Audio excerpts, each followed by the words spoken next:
Hello. You are Chitra? Yes. Number கரெக்டா கொடுத்திருக்காருனா அப்ப அவர் பைத்தியம் இல்ல.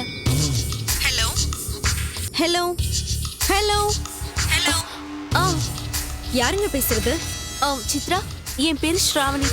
நான் ஒரு பெரிய நியூஸ் பேப்பர் கம்பெனில ரிப்போர்ட்டரா ஒர்க் பண்றேன். உங்களுக்கு அஜய் நீ யாரையாவது தெரியுமாங்க? அஜயா?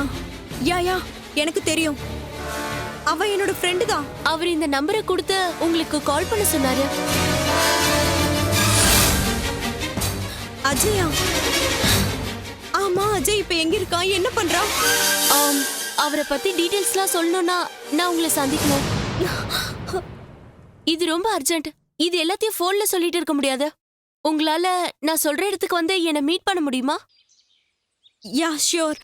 சொல்லுங்க, நான் இங்க வரணும்.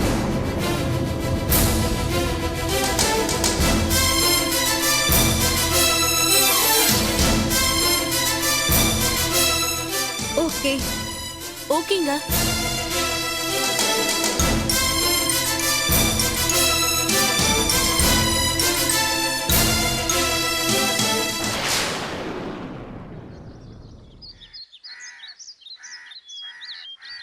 யாதகிரி,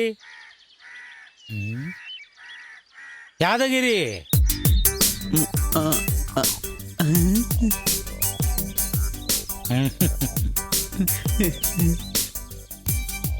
அலேக் நிரஞ்சன். ஹரி ஓம் தத் சத். வாங்க சாமி, வாங்க உள்ள வாங்க. ஹரி ஓம் தத் சத். அலேக் நிரஞ்சன். உட்காருங்க சாமி.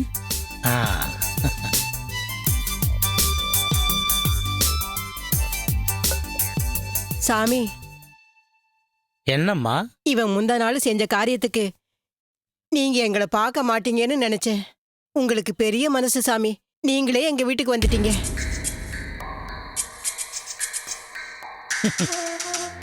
நாங்கள் முற்றும் துறந்தவர்கள். எங்களுக்கு இந்த கோபம், பகை, பழி வாங்கும் உணர்ச்சி என்று எதுவுமே கிடையாது. எங்களிடம் இருக்கும் ஒரே சொத்து அன்பு மட்டும்தான். அன்புதான் உலகம், அன்புதான் வாழ்க்கை. சாமி, நான் தப்பு பண்ணிட்டேன், என்னை மன்னிச்சிரு சாமி. தப்பு உனதில்லை மகனே, தப்பு உனக்குள் இருக்கும் துஷ்ட சக்தியுடையது.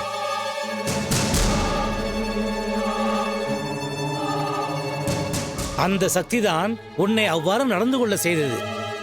பூஜையை நடக்க விடாமல் நிறுத்தி வைத்தது. பரவாயில்லை மகனே, அந்த துஷ்ட சக்தியை ஓட ஓட விரட்டி உன்னையும் உன் குடும்பத்தாரையும் காப்பாற்றத்தான் நான் இங்கு அவதரித்திருக்கிறேன். நீ சொன்னது போல் உனது கணவன் மிகப்பெரிய பிரச்சனையில் தான் மாட்டிக்கொண்டிருக்கிறான்.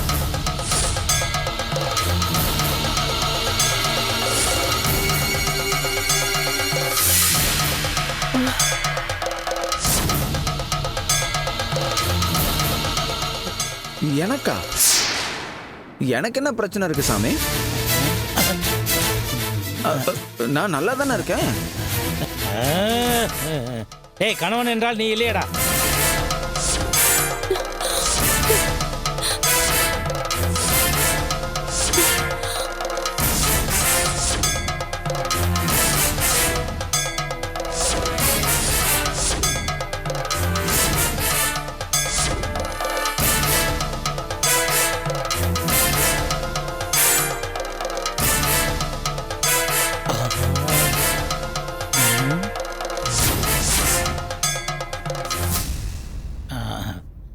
அதுதான் மகனே, உனக்கு பிரச்சனை வரும் என்று உனக்கு தெரியாதல்லவா?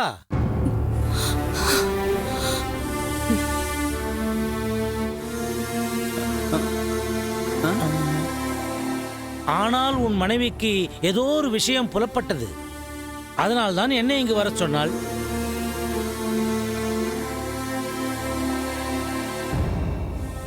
உனக்குள் ஏதோ ஒரு துஷ்ட சக்தி புகுந்து கொண்டிருக்கிறது மகனே. அதனால்தான் உனது மனைவியை பூஜைக்கு வர சொல்லி அழைத்தேன். ஆனால் பூஜையை ஆரம்பித்தவுடன் ஏதோ ஒரு புரியாத சக்தி என்னை பூஜை செய்ய விடாமல் தடுத்து விட்டது. ஆமாம்,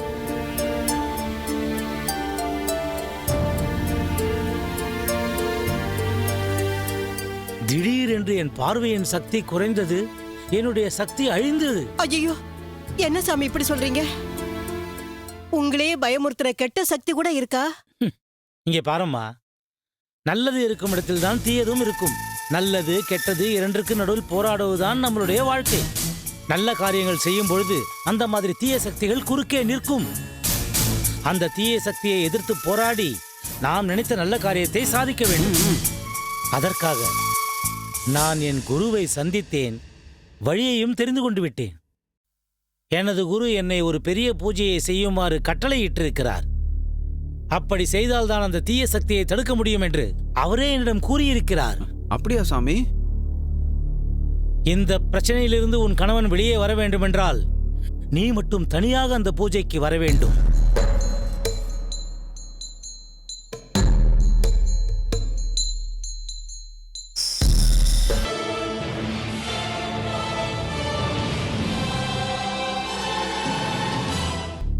இந்த பிரச்சனையிலிருந்து உன் கணவன் வெளியே வர வேண்டுமென்றால் நீ மட்டும் தனியாக அந்த பூஜைக்கு வர வேண்டும்.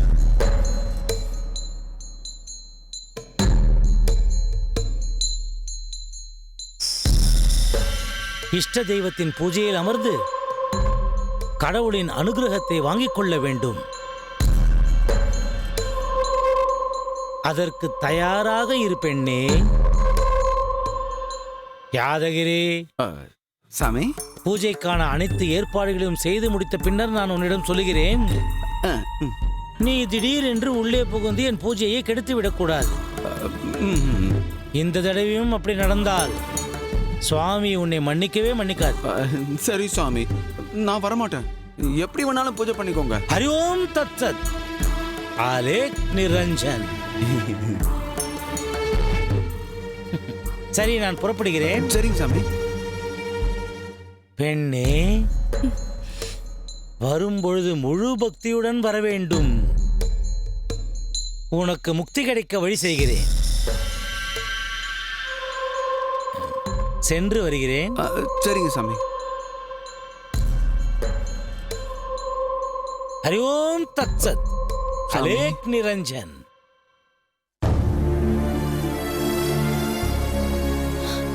பெரியய்யா, உங்க ஆசீர்வாதத்தோட அந்த பூஜை நடக்கணும்.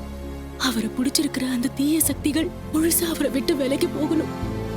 அவர் எங்க இருந்தாலும் சந்தோஷமா இருக்கணும். அதுதான் எனக்கு தேவை. நீங்க தான் எந்த பிரச்சனையும் இல்லாம காப்பாத்தணும்.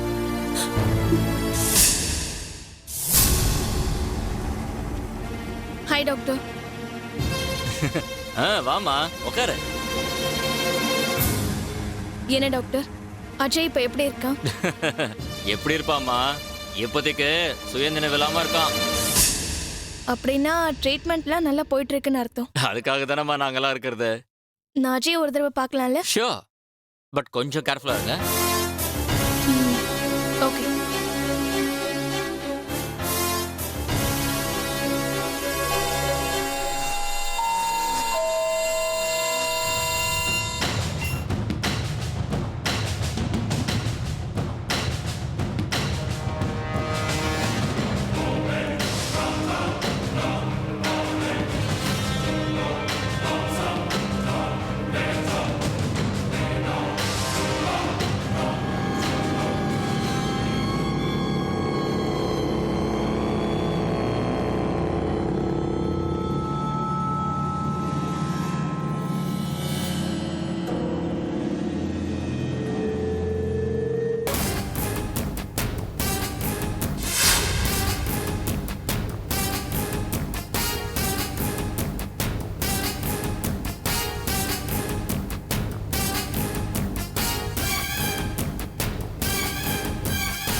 ஸ்ராவினி.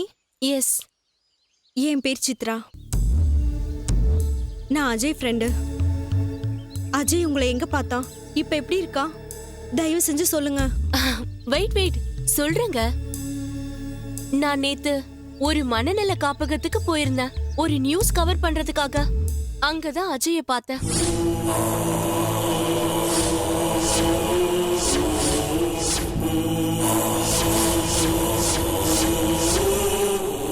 நான் பார்க்கும்போது அவரு நல்லா இருக்கிற மாதிரி தான் எனக்கு தெரிஞ்சுச்சு. அவரை பத்தி விவரங்கள் தெரிஞ்சுக்க ட்ரை பண்ண. அவரு உங்க நம்பரை கொடுத்து உடனே என்ன காண்டாக்ட் பண்ண சொன்னாரு. ஆக்சுவலி செக் பண்ணிக்கிறதுக்காக டாக்டர் கிட்ட அஜய் பத்தி கேட்டேன். நான் டாக்டர் கிட்ட கேட்டதும் டாக்டரோட ஃபேஸ் ரியாக்ஷனே மாறிடுச்சு. சோ அஜய்க்கு எந்த ப்ராப்ளமும் இல்லைன்னு எனக்கு அப்பதான் புரிஞ்சுது. ஆமாங்க, நீங்க சொல்றது உண்மைதான். அஜய்க்கு அந்த மாதிரி எந்த ப்ராப்ளமும் இல்ல. அப்புறம் அவர் எதுக்காக அங்க இருக்காரு? அதெல்லாம் ஒரு பெரிய கதை. அவனுக்கு நிறைய எதிரிங்க இருக்காங்க. ஆமா, அந்த அஜய் யாரு?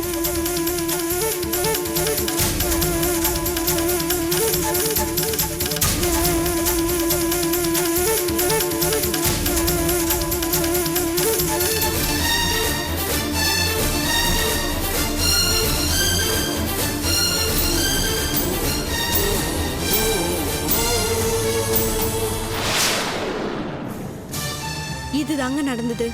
ஆனா அஜய் எதுக்காக மென்டல் ஹாஸ்பிட்டல் போனான்னு எனக்கே புரியலங்க. We do one thing, Chitra. நான் இந்த விஷயத்த எங்க பத்திரிக்கை மூலமா எல்லாருக்கும் தெரிய வச்சிடுறேன். அது மூலமா அஜயை வெளில கொண்டு வந்துடலாம். நோ ஸ்ராவினி, அப்படி செஞ்சா அவங்க அஜய்க்கு ஏதாவது பிரச்சனை கொடுக்கலாம். இல்லனா அஜய் அங்கிருந்து வேற இடத்துக்கு மாத்திடுவாங்க. அது மட்டும் இல்லாம மக்கள் பொய்யான விஷயத்த சீக்கிரமா நம்புவாங்க. அஜய்க்கு மட்டும் பைத்தியம்னு வெளியில தெரிஞ்சா அவனோட இமேஜே ஸ்பாயில் ஆயிடும்.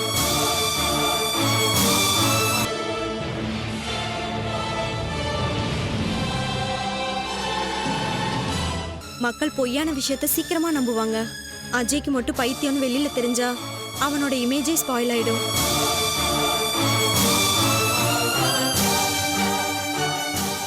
முதல்ல நான் போய் அஜய் ஒரு வாட்டி பார்த்துட்டு வரேன். That's impossible. எஸ் சித்ரா, அங்க ஸ்பெஷல் பர்மிஷன் இல்லனா யாரையும் உள்ள விட மாட்டாங்க. அங்க செக்யூரிட்டிலாம் ரொம்ப ஸ்ட்ரிக்ட்டா இருக்காங்க. பார்க்கிறதுக்கு ரவுடி மாதிரி இருக்காங்க.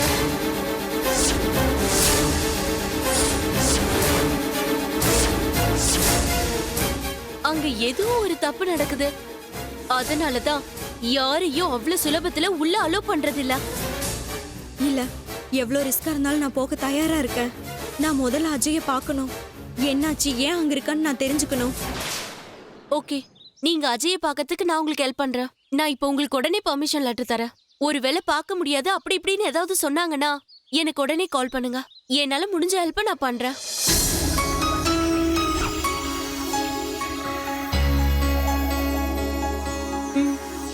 Thank you so much Sravini, thank you so much. It's okay, any time நீங்க கால் பண்ணலாம். எனக்கு ஒரு பிரஸ் மீட்டிங் இருக்கு, நான் கிளம்பணும். பாய். பாய்.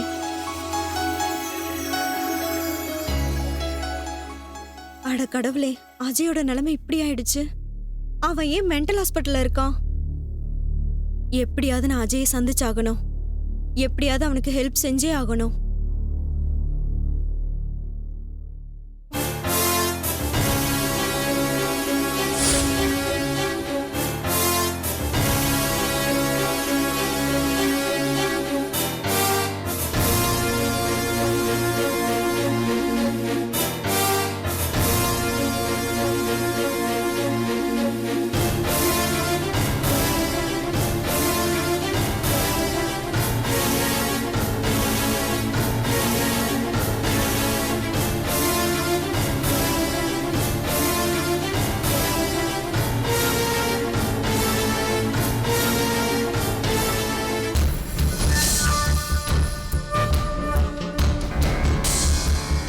யார் மணி? யார பார்க்கணும்? டாக்டர் சார் இருக்காரா? இல்ல, இன்னும் வரல. என்ன விஷயமா வந்திருக்கீங்க? யாரையாவது பார்க்க வந்திருக்கீங்களா? அஜயை பார்க்கணும்.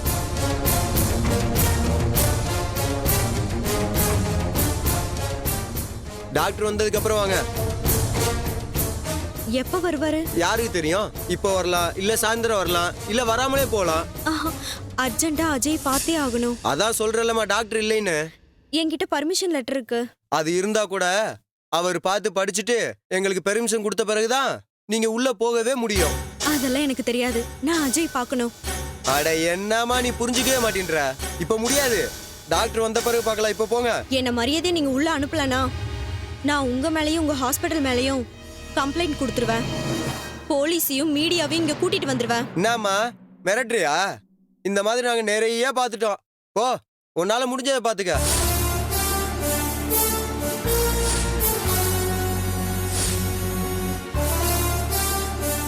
என்னம்மா முறைக்கிற? முறைச்சா பயந்துருமா?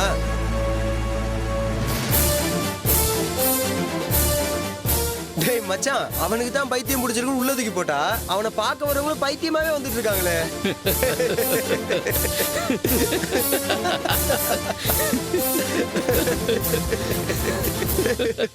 போமா.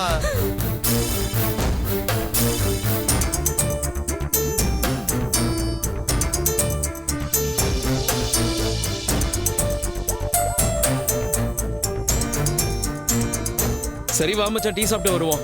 போலாண்டா. வா.